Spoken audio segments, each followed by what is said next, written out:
अस्सलामुअलैकुम सामीन 10 ज़िलहिज्जा है, ईद उल अज़हा का आम त्यौहार है और हमारी ख़बर का उन्वान है ईदगाहें सूनी सूनी पड़ी हैं।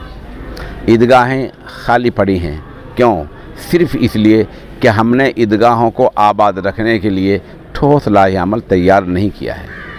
सरकार ने जिन शर्तों के साथ, महकमा सेहत ने जिस गाइडलाइन के साथ इजाज़त दी थी महदूद तादाद में नमाज़ पढ़ने की, हमने ईदगाहों को उससे मुस्तस्ना रखा और बिला वजह अपीलें तो जारी कर दी कि ईदगाह में नमाज न पढ़ी जाए, लेकिन ऐसा ठोस लाहे अमल तैयार नहीं किया कि हुकूमत ने जितनी इजाज़त दी थी उसके अंदर रहकर हम वहाँ इबादत कर सकें।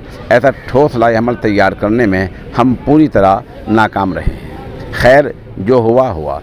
तलाफ़ी माफ़ात के लिए दरख्वास्ती है कि कोरोना फिर भी आ सकता है, ख़तरा भी बाकी है।